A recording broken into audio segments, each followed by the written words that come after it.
నిర్మలా సీతారామన్ మధ్యతరగతి కుటుంబాలకు వరం ప్రకటించారు. వార్షిక ఆదాయం 5 లక్షలకు మించితేనే పన్ను చెల్లించాలని నిర్ణయించారు. ప్రస్తుత ఆర్థిక పరిస్థితుల రీత్యా నెలకు 40,000 జీతం సంపాదించే ఉద్యోగులు సైతం పన్ను భారం నుంచి బయటపడ్డట్లే. గతంలో 2.5 లక్షల ఆదాయం ఉంటే పన్ను మినహాయింపు ఇచ్చిన ప్రభుత్వం రెట్టింపు చేసి మినహాయింపు ఇవ్వడం సాధారణ ఉద్యోగులకు శుభసూచకం. దాంతో పాటు ఏడాదికి ₹1 కోటి నగదును బ్యాంకు లావాదేవీల ద్వారా డ్రా చేస్తే 2% పన్నుగా ఉంటుందని వెల్లడించారు. Mr. Speaker, sir, I begin by thanking our taxpayers who, as responsible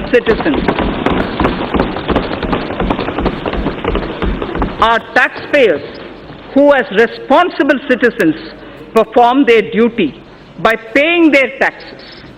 It is because of their valuable contribution that our government is able to work for our collective dream of inclusive and all-round development of our nation. I place my appreciation to the honest taxpayer of India. In direct taxes, therefore, sir, Mr. Speaker, due to a slew of efforts taken by our government, the direct tax revenue has significantly increased over the past couple of years.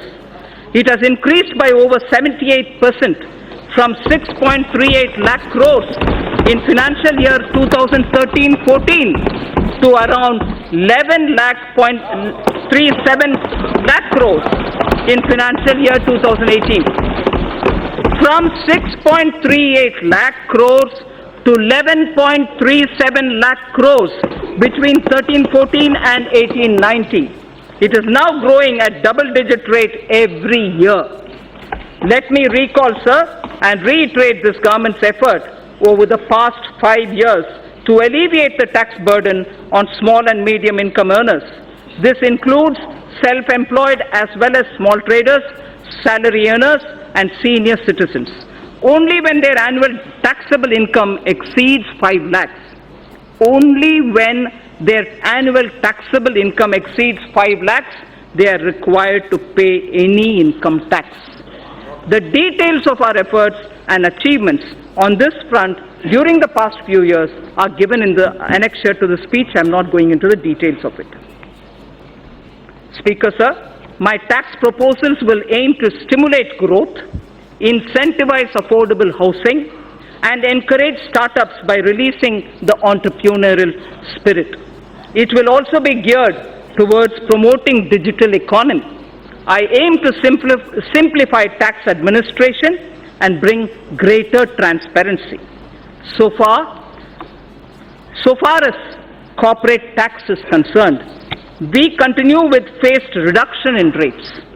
Currently, a lower rate of 25% is only applicable to companies having annual turnover up to 250 crores. Currently, the lower rate of 25% is only applicable to companies having annual turnover of up to 250 crores.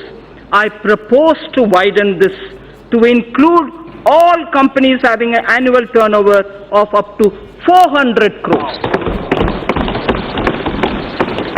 This will cover